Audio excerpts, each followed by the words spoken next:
नमस्कार। आज के इस वीडियो में अध्यक्षात्मक शासन प्रणाली के दोषों पर चर्चा करेंगे। अध्यक्षात्मक शासन प्रणाली में क्या क्या कमियां हैं उन पर डिस्कस करेंगे। नंबर 1, इसमें कार्यपालिका और विधायिका में सामंजस्य के अभाव में कई बार गतिरोध की स्थिति पैदा हो जाती है, जिससे शासन में वांछित गतिशीलता और दृढ़ता का अभाव पैदा हो जाता है। नंबर 2, अध्यक्षात्मक शासन प्रणाली में कार्यवाहक शक्तियाँ राष्ट्रपति के पास होती हैं और उसका कार्यकाल भी निश्चित होता है। उसे यह पता होता है कि उसे समय पूर्व हटाया भी नहीं जा सकता, इसलिए वह निरंकुश बन सकता है। नंबर 3, इस शासन प्रणाली में वैकल्पिक सरकार का कोई प्रावधान नहीं है। विशेष स्थिति में राज्य अध्यक्ष को बदलना इसमें असंभव है। नंबर 4, अध्यक्षात्मक सरकार में शासन की शक्तियाँ एक ही व्यक्ति या संस्था में केंद्रित होती हैं। आधुनिक लोकतंत्र में शक्तियों का केंद्रीयकरण कभी मान्य नहीं हो सकता। अतः अध्यक्षात्मक सरकार में कार्यपालिका शक्तियों का केंद्रीयकरण लोकतंत्र की आत्मा के विरुद्ध है। नंबर 5, इस शासन प्रणाली में आलोचना का अभाव होने के कारण सरकार को अपनी कमियों को समझने व उनकी पुनरावृत्ति रोकने का अवसर प्राप्त नहीं होता है। नंबर 6, अध्यक्षात्मक सरकार में राष्ट्रपति अपनी नीतियों के लिए विधायिका के प्रति उत्तरदायी नहीं होता।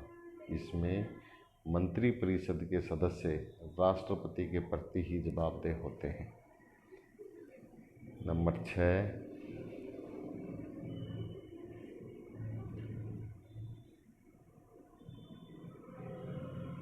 नंबर 7, अध्यक्षात्मक शासन प्रणाली शक्तियों के पृथक्करण पर आधारित होती है, लेकिन व्यवहार में शक्तियों का पूर्ण पृथक्करण संभव नहीं है। नंबर 8, इस शासन प्रणाली में लोचशीलता का गुण नहीं है। लोचशीलता के अभाव में संकट काल के समय विशेष कानूनों का निर्माण करना इसमें संभव नहीं हो पाता। इससे संकट काल का सामना करने में प्राय असफलता ही हाथ लगती है।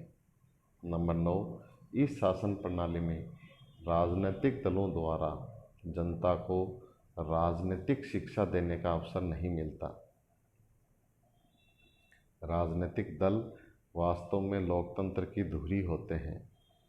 इनकी सजग प्रहरी की भूमिका से वंचित रहने पर न तो जनता ही जागरूक बन पाती है और न ही शासन वर्ग जन इच्छा के अनुकूल चल पाता है।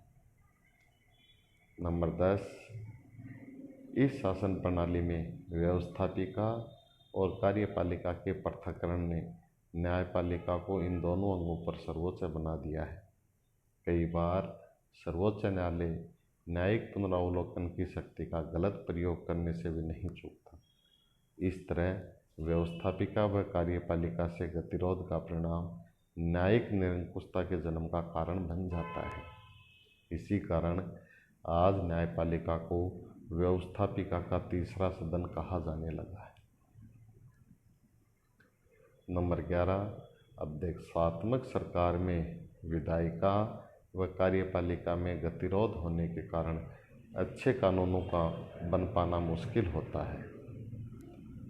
नंबर 12, अध्यक्षात्मक शासन प्रणाली में चुनावी खर्च बहुत अधिक होता है, क्योंकि इसमें उम्मीदवार को पता होता है कि यदि वह जीत गया तो वह शासन का भोग अपनी इच्छानुसार निश्चित समय तक बिना किसी दबाव के करेगा। इस प्रकार कहा जा सकता है कि अध्यक्षात्मक शासन प्रणाली में काफ़ी अवगुण भी हैं। इसमें शासन की शक्तियाँ एक व्यक्ति के हाथों में न होने के कारण निरंकुशता का खतरा उत्पन्न हो सकता है। लेकिन अमेरिका जैसे देश में यह शासन प्रणाली सफलतापूर्वक कार्य कर रही है। वास्तव में किसी भी शासन प्रणाली